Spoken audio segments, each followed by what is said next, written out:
Okay.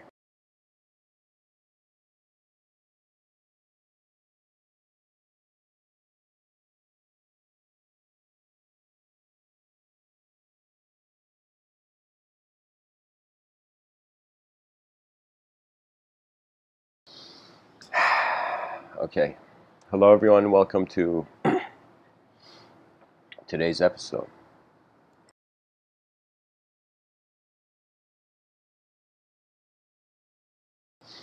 In today's episode, I wanted to share certain insights that I have gotten about anger, and so the focus of it is anger to some degree.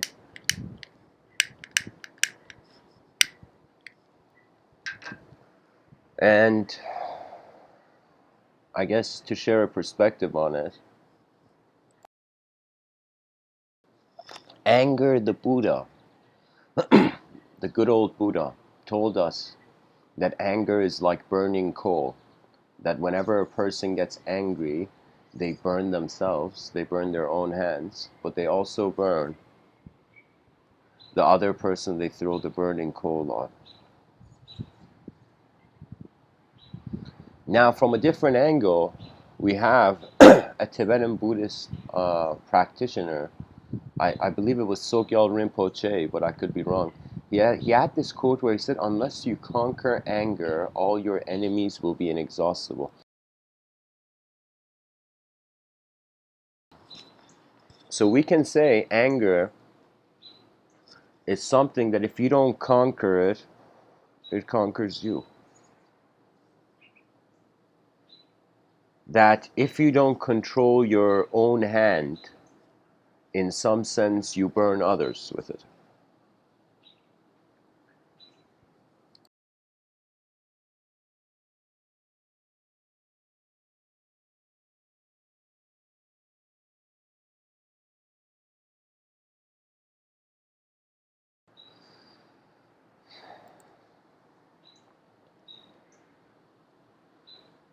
There's been many times I personally get angry, you know, but usually the anger doesn't stay. It's an anger that's in the moment, and then I realize like other moments have a value to be more high quality, because anytime a human being becomes angry, you bring down the quality. Literally, like how on YouTube you could choose different qualities, different definitions, and you can say anger is the quickest way to take your life out of HD, out of high definition. Because anger is usually a response from pain, you know. Anger, I have never seen an angry person and I've been like, yeah, that person's figured it out. But the thing is that sometimes we can get angry if we expect that the world has to behave in accordance to our inner realms. It is true that every person has an inner realm, and that inner realm is, you can say, the experiential retention of their journey so far.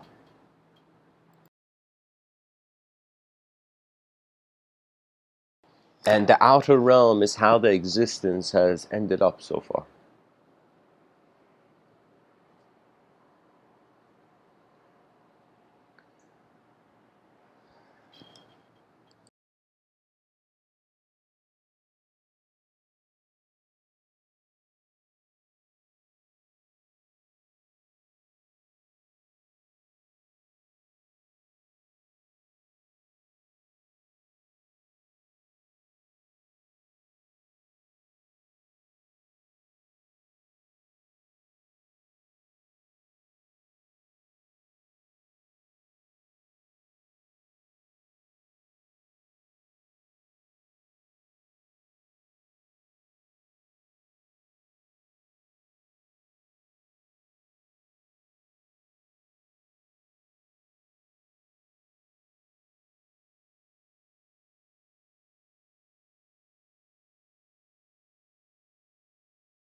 Sorry, guys. Pretty much, you can't expect your inner realm from the outer realm. The outer realm may expect your inner realm, but your inner realm can't 100% expect the outer realms to respond to it exactly, you know. That means the mind is made to kind of be in heaven, but not to be in heaven, but not on heaven, you know. And the body is kind of designed to be in earth, but not on earth, not only on earth.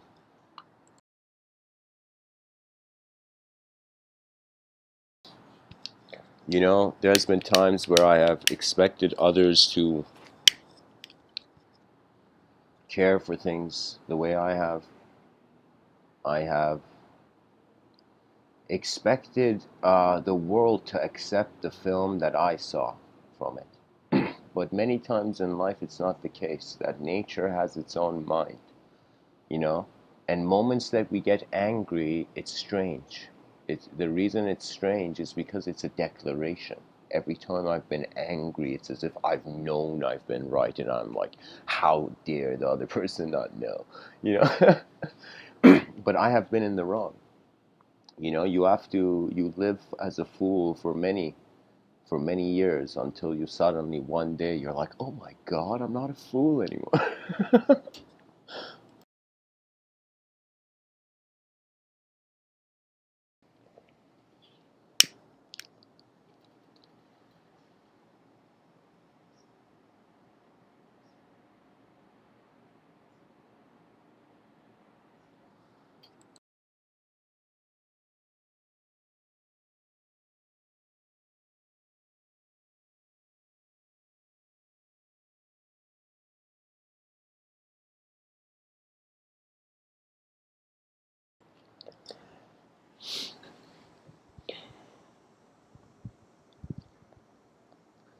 We can all in our minds move things instantly, change the shape of our attention or attention to shapes.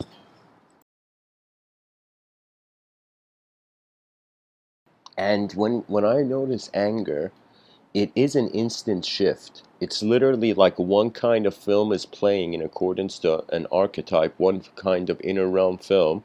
And the moment the person gets angry, it's like something is bypassing, something is overriding the intelligence of the moment in accordance to the present.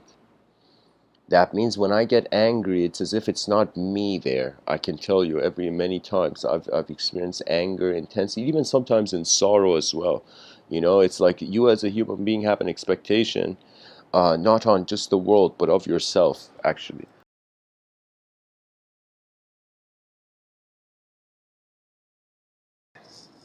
You know, you can say, you know, the sentence I'm saying, don't expect yourself from others.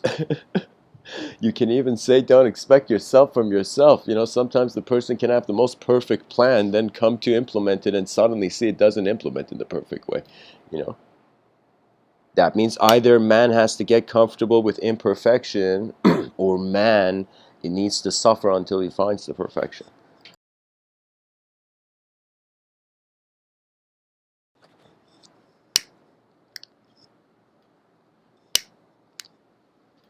Gurdjieff, this, I believe he was Russian.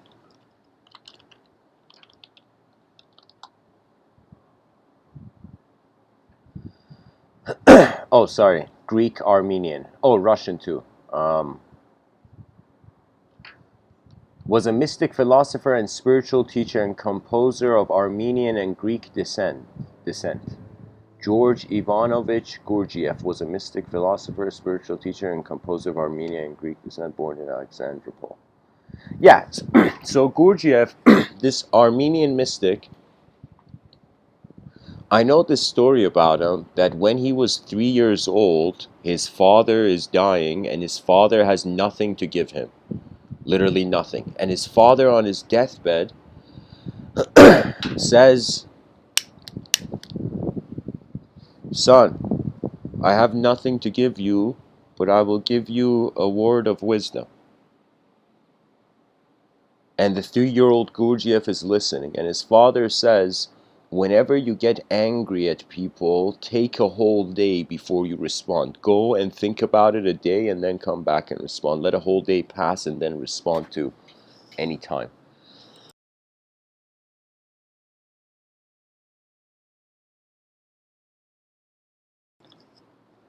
What that means is when there would be an angry situation or some sort of messed up intensity, in other words, Gurdjieff wouldn't respond. He would wait a day. What that means is, imagine someone sitting in the park and somebody comes out of nowhere and says, da da da da, you know, something very rude or unnecessary.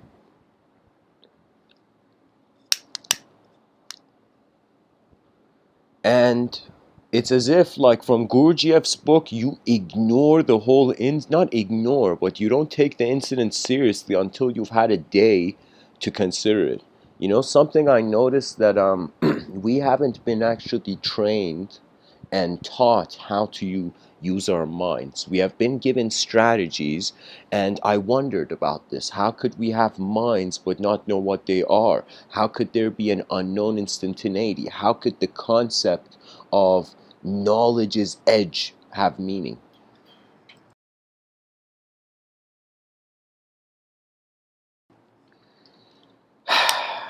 Now imagine, like Gurdjieff, we imagine some angry situation happens next time in your life, and you let it go. You don't literally add firewood with your attention to the problem. You're going to notice so many things we get angry. So many things human beings fight about. If they honestly could let a day pass, they wouldn't even care. They wouldn't even remember. When I was in Iran, I would see so many street fights. Literally, cars would crash and there was no discourse. It was just fighting. It was a savageness. You know, of course, the savageness is in every road rage is in every country. What I'm saying, like, the implication of it was that the mind wasn't in the room. When I see violence, I'm like, oh man, poor souls are lost in animal games. You know,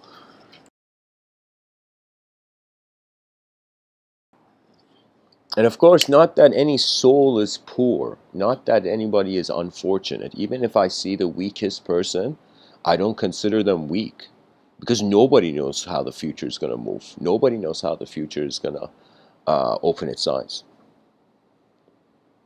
You think I knew I was going to be seated here sharing this with you? When I was a kid, I only had a soccer ball. I would just chase the soccer ball around, you know? Now I have noticed that man can run in different fields and that the mind is something that requires to acknowledge. Literally, you have to notice your mind in this life. Do you know? And to think that your mind is yourself ends the search. And that's the issue because we think we are a thought. We think we are just one concept. We have stopped actually looking and noticing that underneath the veil of reality, underneath the skin of existence, there is the dynamism of an unknown experiencer. You see, human beings don't realize it yet, but there will, right now, imagine the word human being, okay? Now, the word human being, you look at the human, right now, we're so obsessed with the human design. Literally, it's like when we think about human intelligence, it is the face of human intelligence that we're looking at, you know? And so, if we don't notice the being, do you know how many teachings there are? I wouldn't even call them teachings. Do you know how many sacred moments there are in this world? Moments where there is no concept, no belief, no person, no story. It's just a moment where everything just is. It's standing, you know, alongside you in this cosmic expanse. There's been times, well, of course, I mean, every human being, after, we're social creatures. We feel loneliness, we feel collectivity, we feel our presence in the room, and we notice our personalities beyond this world.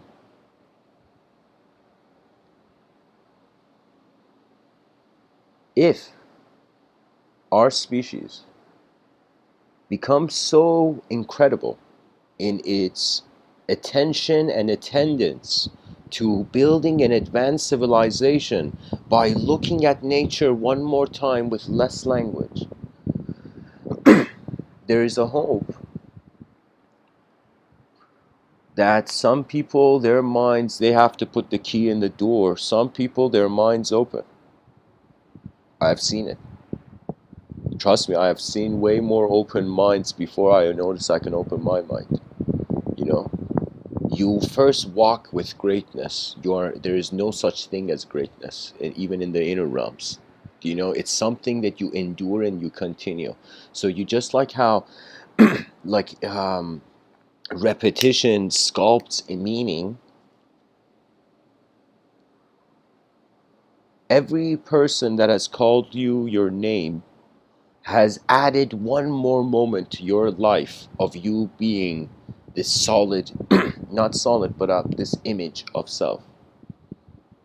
My realization went towards the lines of Zen, to be honest. It was something around these lines where I had this natural preferencelessness.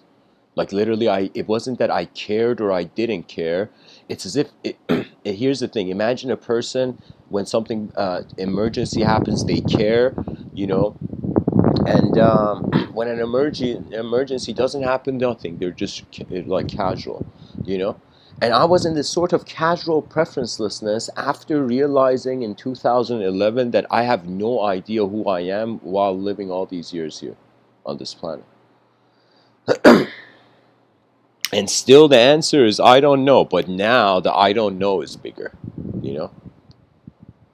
So you can think that in this planet you never actually know something completely. We can never know. It's too big.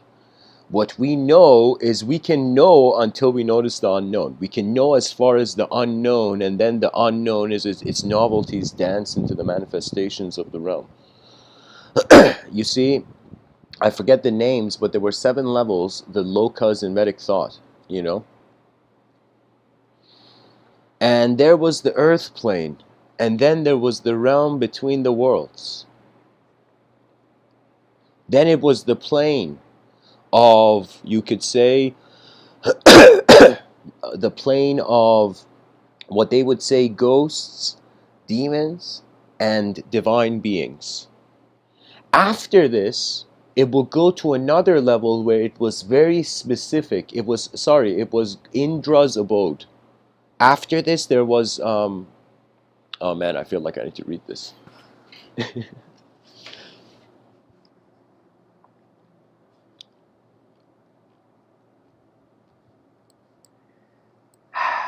Pretty much in Vedic thought, there was an ascension of levels of where living beings are existing. They didn't see the world like this. They saw actually the world multidimensional.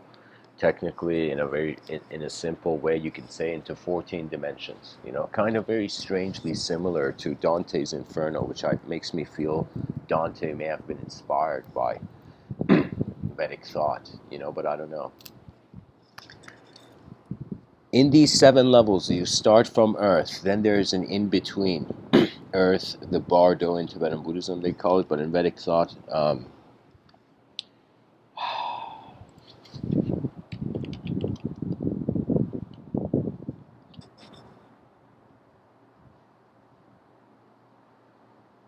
there we go. There is, here guys, the names are here, even though I'm going to read them, I don't think I can pronounce them properly, but anyways, let's go. Bhuloka, Earth world, the world perceived through the 5 senses. Then we have Antarloka, inner or in-between world, where some people also call it the subtle plane, the mental and emotional sphere occupied by angels, spirits, and devas, in quotations, divine beings. Then we have Bhuvar Loka. Bhuvar. This is technically second. There was an in-between in the middle, Antar Loka, but this is the second one. Bhuvar Loka. Space between Earth and the Sun, inhabited by semi-divine beings, the aerial region, the atmosphere of the life force. That means after you can say the mental and emotional sphere, which is occupied by the archetypes of angels, spirits, and devas.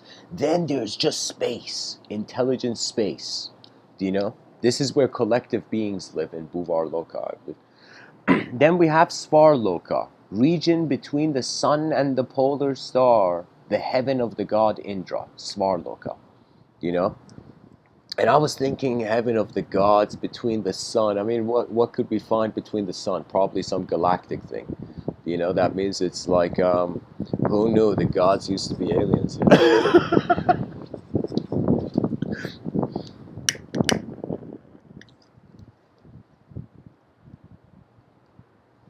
Which technically, the concept of God is alien to man. The concept of God is one where it can't be conceived in religious traditions through the religious lens, monotheistic, Abrahamic lens. You can say that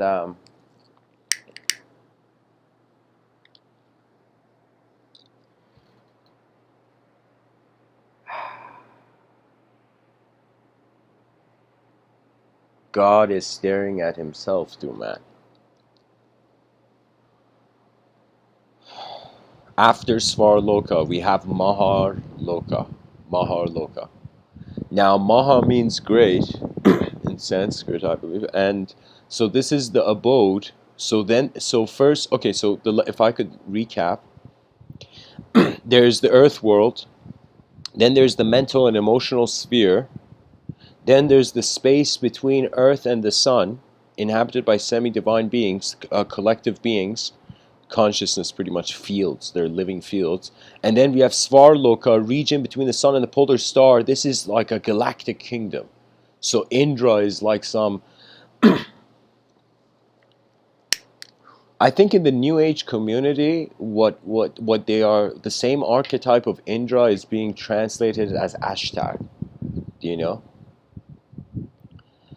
In Anyways, after Indra, that means after the gods, after the heaven of the god Indra, after this sort of galactic kingdom, you know, then there is Mahaloka, the abode of great sage and enlightened beings. All the enlightened beings and great sages are chilling beyond heaven. That means those people who want to go to heaven, that there is a place, Svarloka, but then there is Mahaloka, somewhere above heaven, where beings in some sense are chilling. Enlightened beings are just being pure light or something, you know? It's like, imagine we're so enlightened, we're like, all right, we're tired of being what the light is communicating, we just want to be the light now.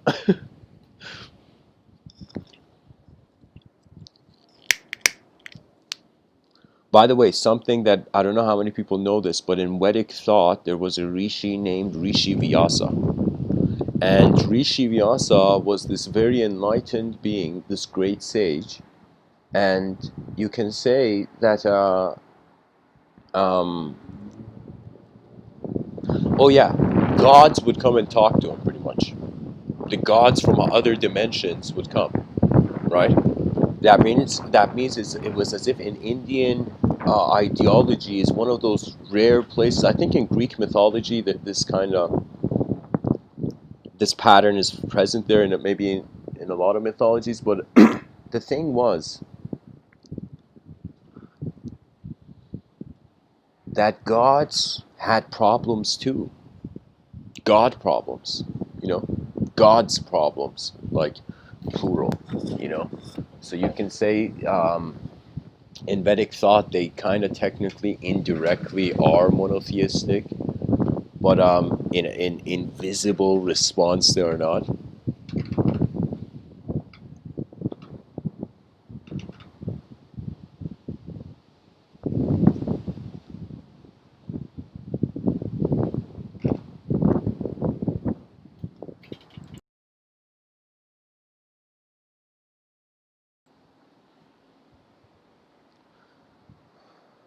Anyways, the gods would come and get advice from like sages, and this person asks Rama, this deity, this archetype of the divine man in Vedic thought, you can say, and Rama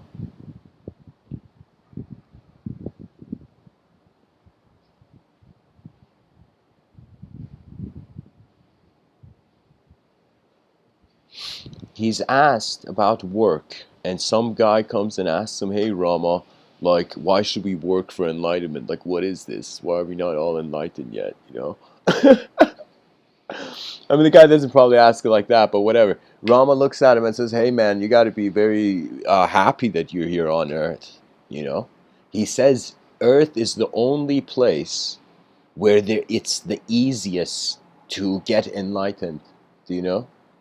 One of the easiest places, because in the lesser dimensions, even though I'm reading for you the seven upper worlds of the Mount Meru, there are seven lower worlds. So Rama is saying in the lower worlds the creatures don't have enough consciousness to even notice the question. They're too much of an animal, too much of living a violence of devouring and biting, that they don't realize that time is biting them and they're not noticing it.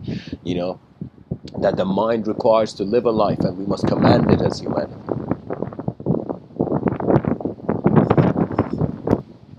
So Rama says that the beings in the lesser dimensions, they can't ask the question, and the beings in the higher dimensions, the gods, are getting so much offering. Like the greatest party, who knew, is happening in Indraloka, you know, in Svarloka. So it would be a situation where you can say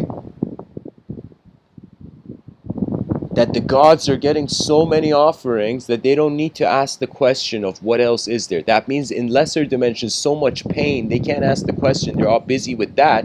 In the higher dimensions, so much joy, they can't ask the question. They're so busy with that. And it is Earth where it is so simple. It is so simple to see that simultaneously, as we have a visible history, there has been invisible events, implications. Sometimes I think about it, I'm like, what does the imagination mean? Like, were all the words in the English language that we have written in our history books, you know, all the languages we have written in our history books, was that just ink on a page? Was that just meaning we gave? Or was there something else behind it? Could it be that words are hiding worlds?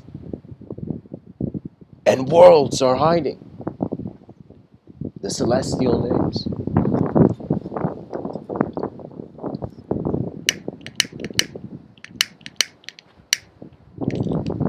Language is a divine gift bestowed the bewildered beast. We are the first wave. We are the first wave. For now, at least. You know, we are like in the front lines of existence, and there are some who are in the pure, in the back, before even getting to the trenches of existence. They are in the experiential camps. You know, every human being right now, you're like in the front line. So life is gonna it's an engagement, but you don't. I'm speaking metaphysically, of course. You got to keep that in mind. These talks are just philosophically oriented. Anyways, the point was that the sages were beyond those gods in heaven, because there was something more. Because heaven didn't mean clarity, it just meant pleasantness. Then after Mahaloka, there is an in-between world called World of Gods. It's called Brahmaloka, and some call it Karanaloka, causal plane. The spiritual universe of the Mahadevas, of the great divine beings, and great radiant entities, the gods and highly evolved souls. I would say, like, if we, with our current languages, wanted to identify some sort of character there, I would say a phoenix. The archetype of the phoenix in mythology, this bird, like at least in Persian mythology, the phoenix had lived through 3 apocalypses, you know? That means the phoenix was a creature that its knowledge was experiential, because its whole body, the whole container, would get completely destroyed, but the knowing would pass on and resurrect, you know? That's the whole thing about the phoenix, you know?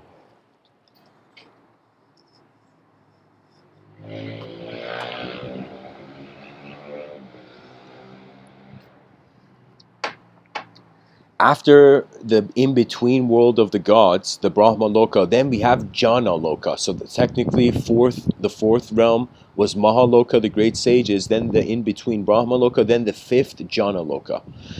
And this is the creative plane, abode of the sons of God Brahman.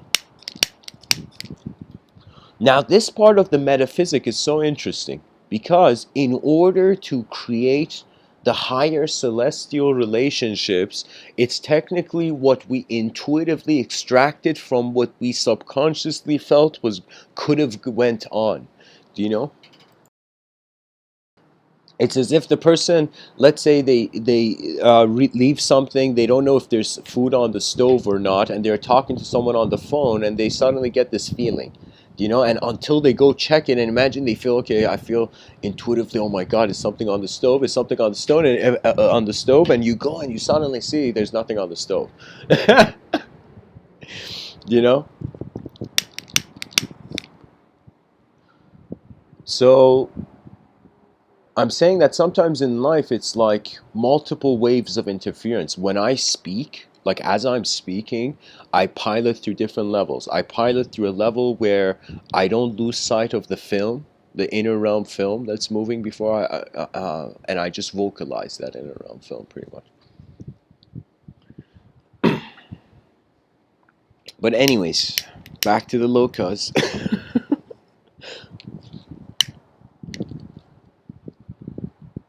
So now the Jana Loka, the creative plane, it says abode of the sons of God, Brahma. Then we have Tapa Loka, plane of austerity, abode of tapas or of other deities. And then we have Satya Loka, plane of reality, abode of truth or of Brahman, where Atman are released from the necessity of rebirth. And these planes are like ways to see the moment, I would say.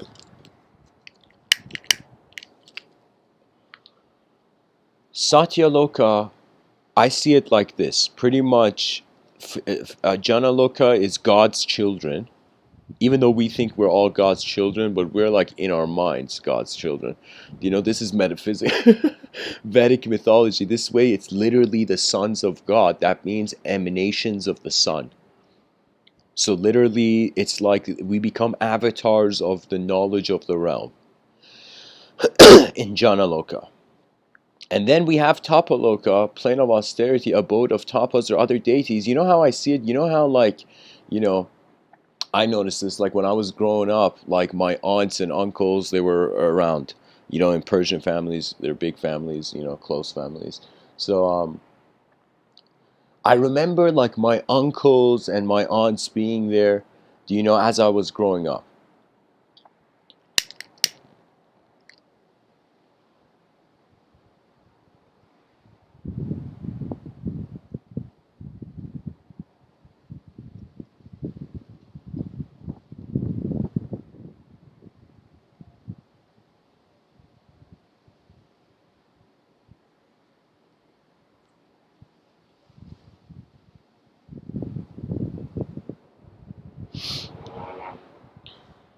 Pretty much, Jana Loka, the children of God, Tapa Loka, the siblings of God, and then let's say Satya Loka, just God's chilling. No, Satya Loka is pretty much nature is at that point. Right now, we are being first as a form, then we're identifying and relating to nature. In the plane of complete reality, it's nature, then you. If the person doesn't understand that they are simultaneously being a cosmic activity, then they fear the greater control of the dimensions of their life. So it's kind of like fearing something, trying it out, and then no longer fearing it. Because you've tried it out, you've seen it, you have new fears. So the sooner you get rid of the fears you currently have, you get to experience your new fears and you evolve. But if you let your fears just be fears, and this doesn't mean be careless, okay? Now more than ever, it's a cool situation in life because people have to be street smart. But when I say street smart, it's not the streets.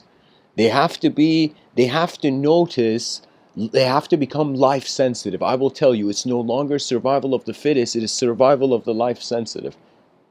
Because we have inner realm expression now.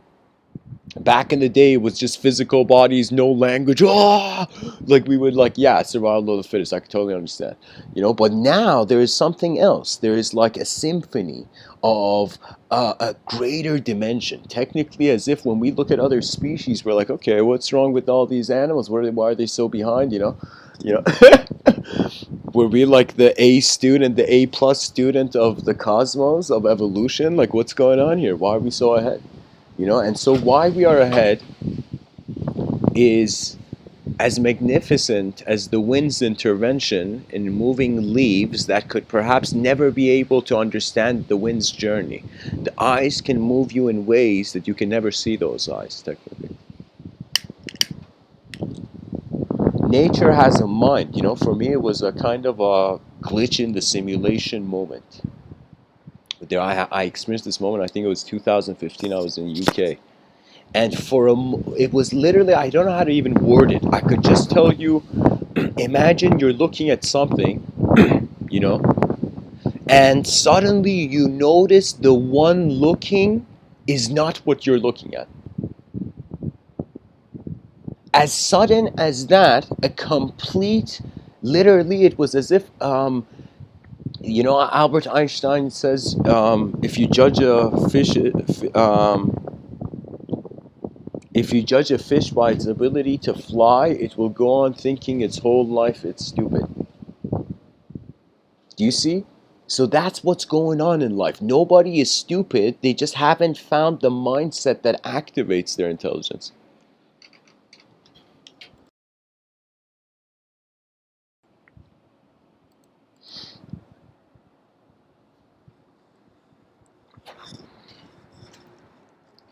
You know, guys, I've noticed something. I think based on how colorful the wallpaper I choose is, people engage the comment section.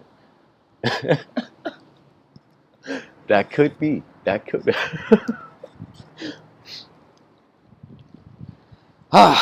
Light, language, color, light, language, form.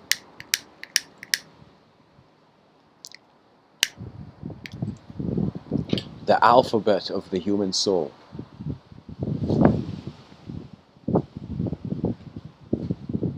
You know, uh,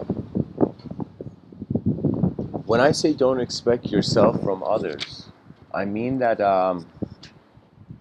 you let the world move first and you become humbled, and then you are in a resonance where, uh, like, here's the thing: if we see karma as natural, then there's no such thing as karma if we are natural. If you are a natural being and karma is a phenomena of nature, you know, you can say anytime a being doesn't abide in accordance to their true nature, to who they are, there's consequences. These consequences have inner ramifications and outer ramifications. The inner ramifications is you miss out on your true intelligence, your true energy. That means, think of it this way: if you know, they say this thing, fake it to make it, right? They say something like that. But let me tell you, it's not worth it, because most people who fake it after some point are like, what the fuck am I doing? You know, they become real human beings. They become activated after some point. So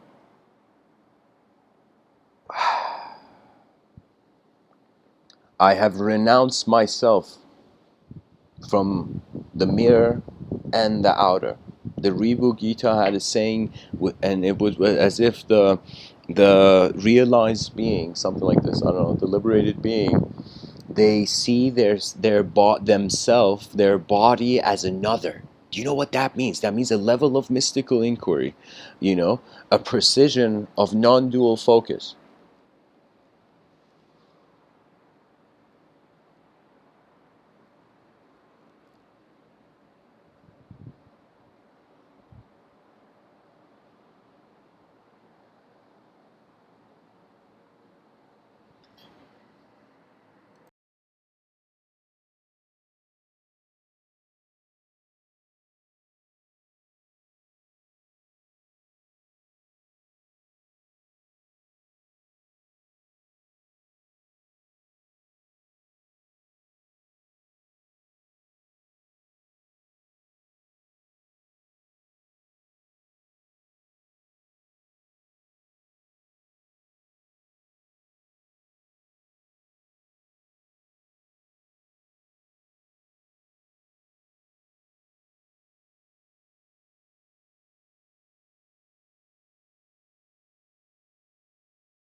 Sorry guys, my attention sometimes flies into the inner sky. You know, I just want to say that we have to usher in the advanced communicator, the advanced human being. Because unless we straighten up our act, we cannot change anything. And the world is our actions, is it not? That means if 8 billion people in like an instant could change their minds and have their life be different, suddenly the world will instantly change. What if there was this thing where, imagine somebody said, "Stop it," and then everybody stopped. Imagine. Imagine there was violence and there was just somebody just said, "Please stop it. Stop this shit." And suddenly all violence in the universe, not in the universe, but on the planet, of all violence on the planet stopped because somebody just shouted. Somebody had had enough of this inefficient system lingering. That means if you're going to live well, you know, that's the opportunity of this realm. And if the species is not living well, what victory, what success in a broken system. It's like, there are people cheering, celebrating, life is great, let's not worry about anything, on a ship that is sinking. You know what I mean?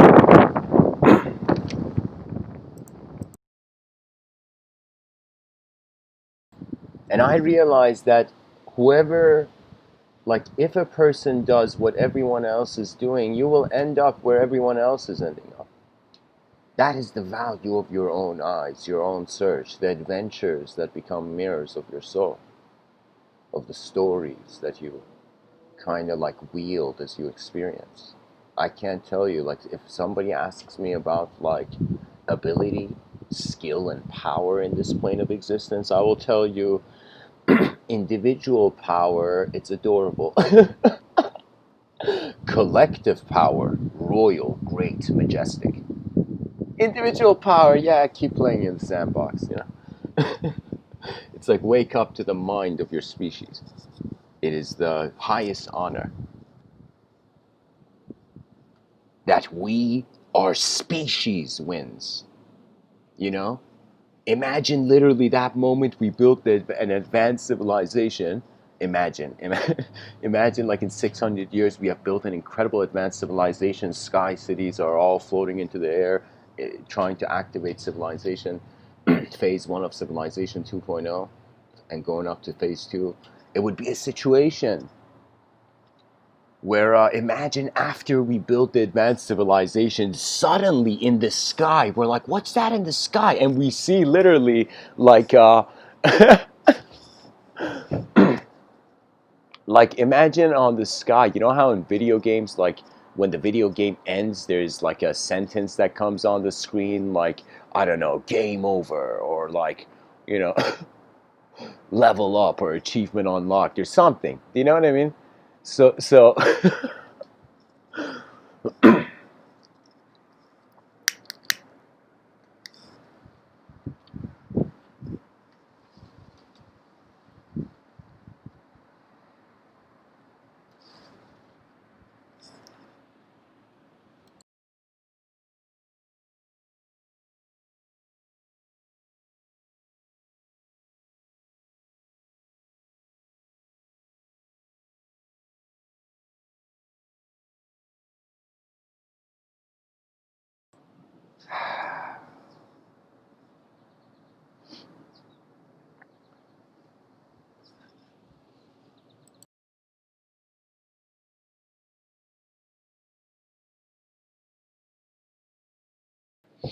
an advanced civilization that is trying to be so many steps ahead that it will appear flawless to the past. That means when you want to do something,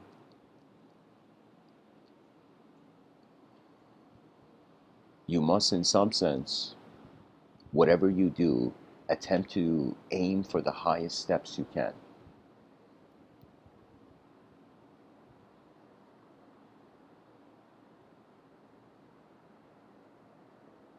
If you try to be 10 steps ahead, maybe successfully you'll be 4 steps ahead. But that success would be enough.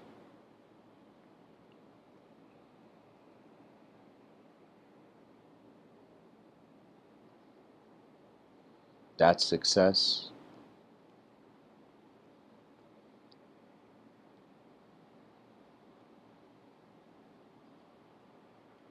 Would be your greatest effort then, you know. So for me, my strategy is like whatever it is, like life is like an opportunity given. You just max out your effort. Whatever you have free will, you experience your free will to its max. As you follow, you can say your intuitive passions, not your material passions, but I would say if you follow your intuitive passions, there will come a point where if you have tried all you can, then you are left in this strange waiting zone. You know?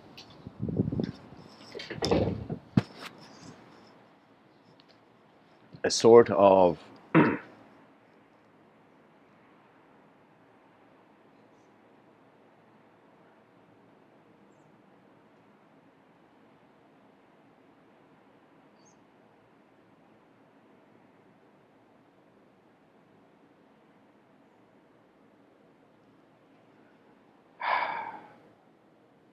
I don't know. Like, I've experienced it maybe a couple times in my life where I've maxed out all my effort and I couldn't go further, and I endure, and usually there is a landing, you know, after those moments of maxing out your effort, and then you fall. There is a point where you can't go any further and you break to yourself. As the archetype, as your previous archetype breaks to itself after being maxed out, then there has to be the emergence of a new archetype, and that new archetype feels like a gift, feels like the new dimension unlocked, you know, a new way for you to be you.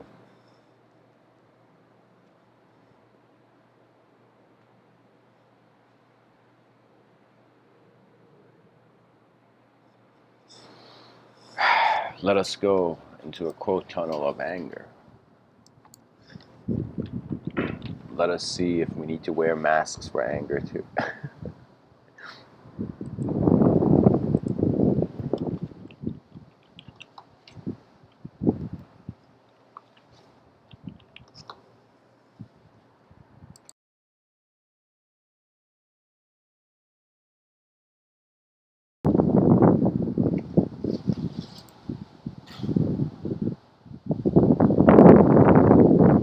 Marcus Aurelius says, how much more grievous are the consequences of anger than causes of it. Confucius says, if you hate a person, then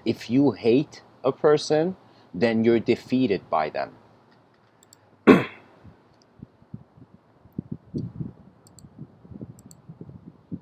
Maxime Lagos, the smarter you get, the more you realize anger is not worth it. Well said. This quote is heavy. This quote is very spot on. It's not worth it. I will tell you, it's not, like, anger is not worth it, is it. That's the takeaway from this episode. If you just hear that sentence, that's it. It's not worth it. I'm telling you, it is. If you remain silent, though, it becomes like a strange obstacle you pass without breaking the world in the process. You know.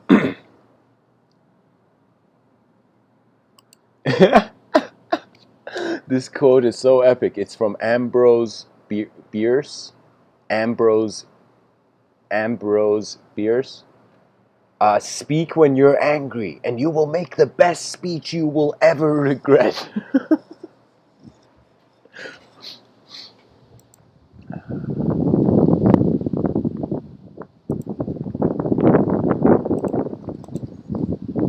Eckhart Tolle says, when there is anger, there is always pain underneath. Wow. Yeah. If you're angry, you're suffering. Like somebody has to like put polysporin on your mind.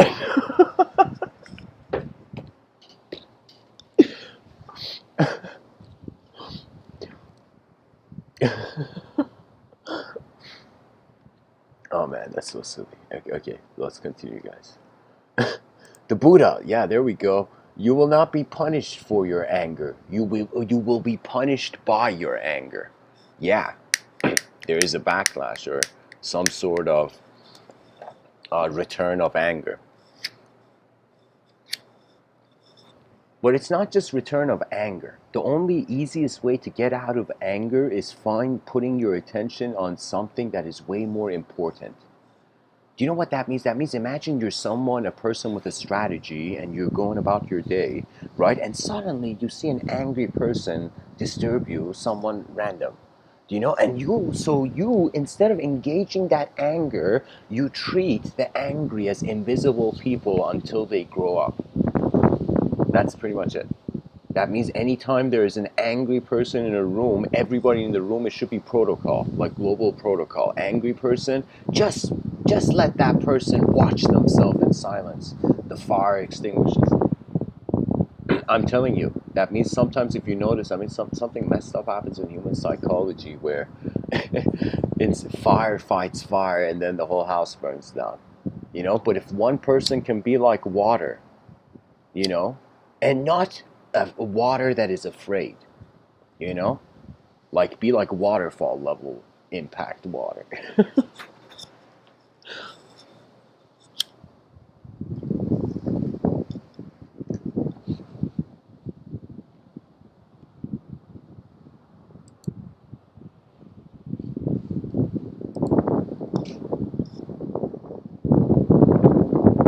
Oh my god.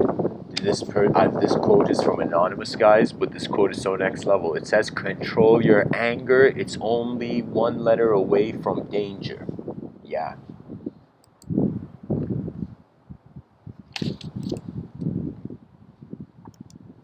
A saint was asked, "What is anger?"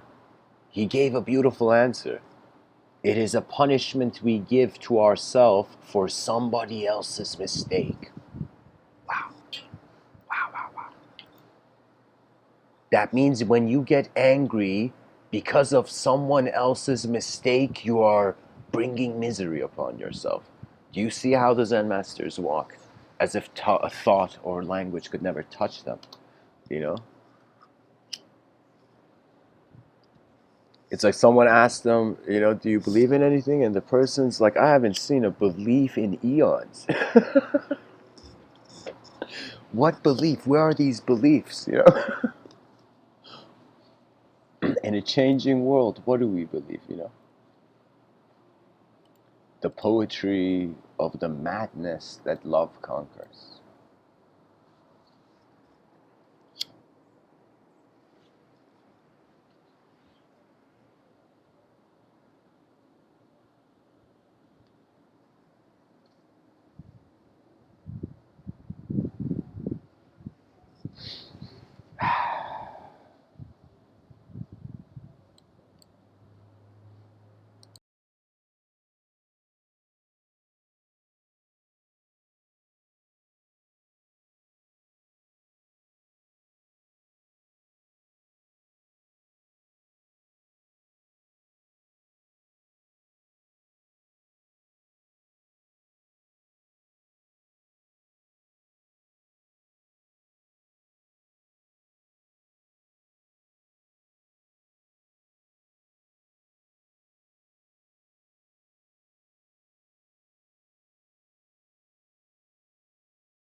There's a quote from, what's the man's name?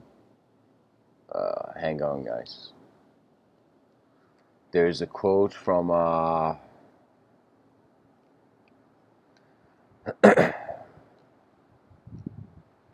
okay, I'm just going to read it. It's from Confucius.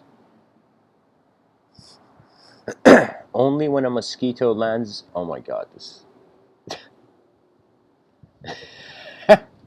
Okay, holding on to anger is like drinking, this is Buddha, we'll move on. The Confucius one was a bit extreme.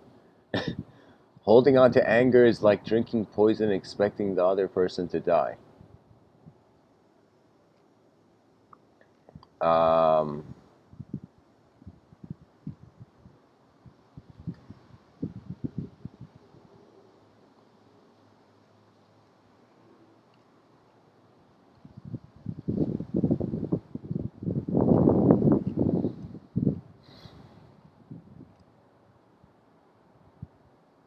the best remedy for a short temper is a long walk. Joseph Joubert.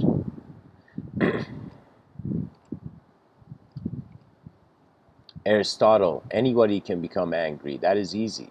But to be angry with the right person and to the right degree and at the right time and for the right purpose and in the right way, that is not within everybody's power and it's not easy.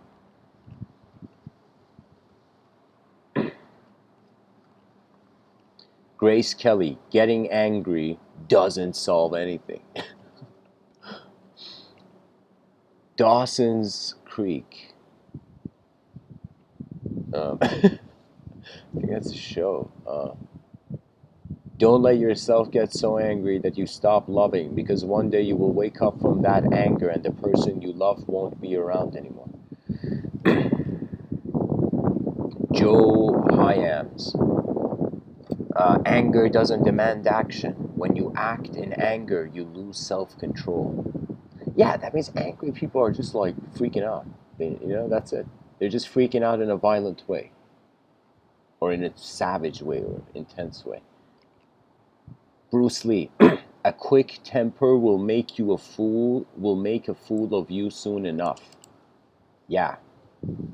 Yeah, because honestly, like, just like how they say the weak die in battle first, in regards to the ability of the intellect, the mind of man, do you know the person who gets angry in the room first is the weakest person? Do you know, literally the most least self-aware person in the room? Do you know what I mean? I remember it was hilarious in Iran when I was like, I don't know, 8, not 8, 7, when I was 7. I don't know how young I was. Like, I just have this memory where we would play in this, like, soccer or something, and we had this very younger cousin who couldn't literally play with the other kids. He wasn't the same age, the same ability, right? And we would call him like Nokhodi, which meant chickpea. Do you know what I mean? Like, literally chick. I don't know why. It was just something of the language, literally. Like, lentils, chickpeas. So what it meant is, so that's the thing. When you see an angry person, they're like a chickpea. I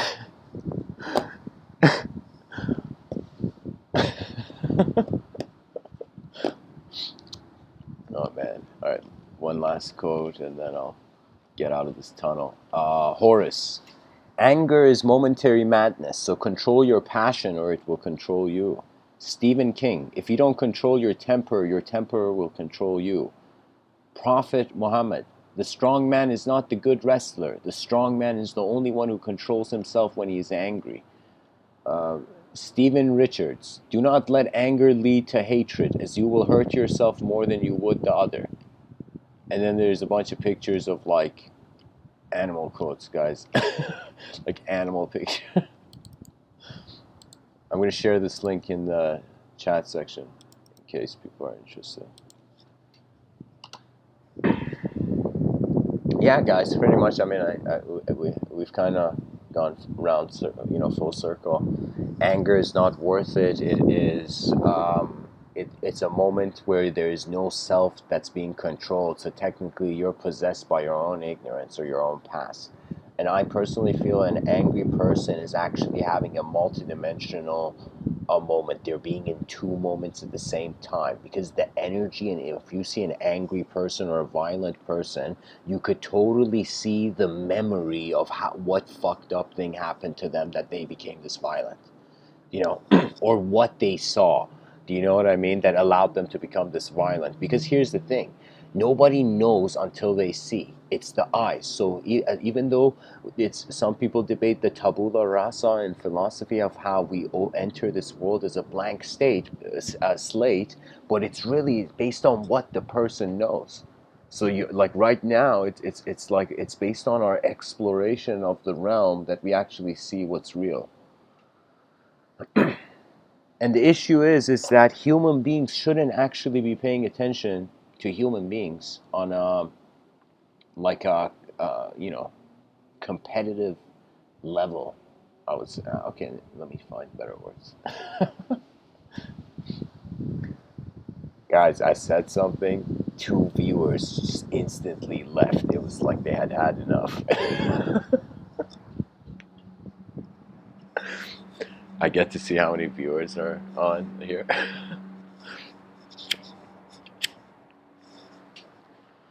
Anyways, guys, nature. It's an event. In the conscious waking state, it happens once. The body has a fragility. The world has also a life sensitivity to it. Language is a privilege, a luxury. You know, it's a technology before all the other technologies were made, pretty much. That means man invented an internal realm, an inner realm, not invented, but let's say discovered an inner realm. And upon inputting in that inner realm, like how many human beings have contributed to the greatness of language so far, you know?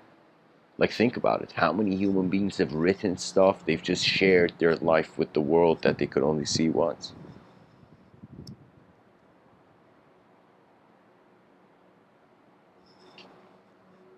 So that's the thing, guys. Anger, it's a word. Pretty much you got to control yourself, and really how you control yourself is by asking yourself what you deserve.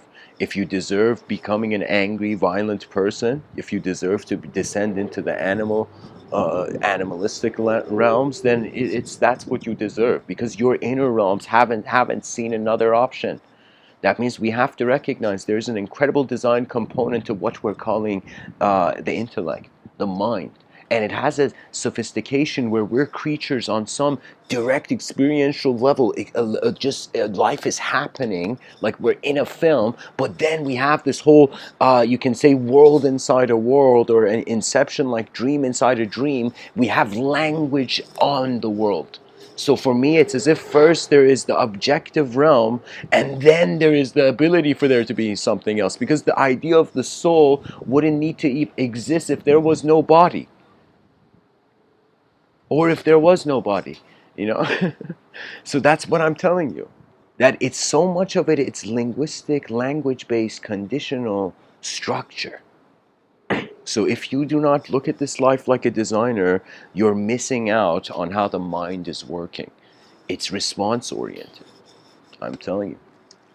Your intelligence is not based on what you know or what you've learned. It's how you have processed your presence so far as a human being. That means in this life, the only expectation, that means if like somebody comes and says, Mr. Within, I haven't done anything, I'll be like, hey man, were you conscious at least in this life? Did you experience some stuff? And the person's like, yeah, I'll be like, that's enough. You have lived as eyes. Now remember those moments. That means if you get a little bit of here's the thing, like, pride goes away after some point and efficiency takes over, collective efficiency. But before that moment, we need to have incredible pride for an advanced civilization. Do you know?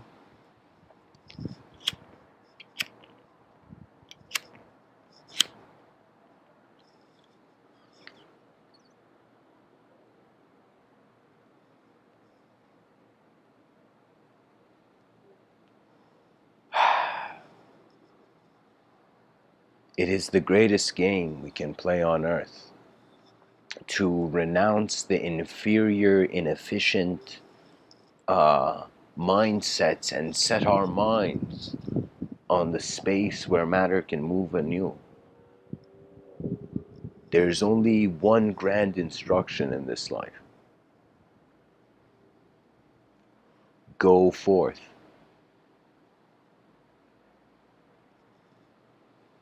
And beyond that, the silence is divinity's servant. So thanks for listening, everyone. Much blessings. And one more thing I gotta say before actually about anger.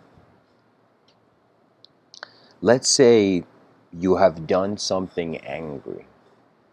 Let's say you have been angry. Let's say you have disturbed other human beings. What do you do now?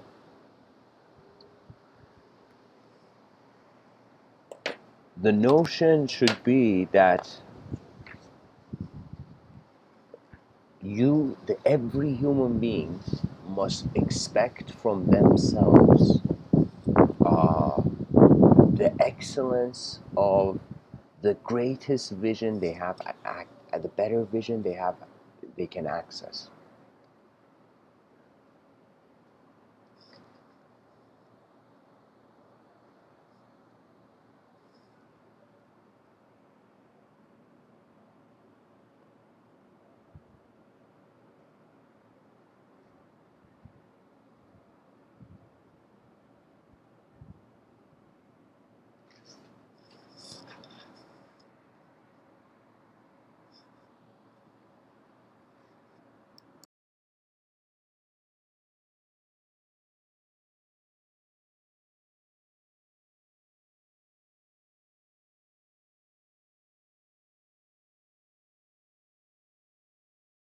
Anyways, guys, thanks for listening. I'm going to share the Discord link and I'm going to relocate, so I'll be on Discord in a couple minutes. I'll keep this on those little links there.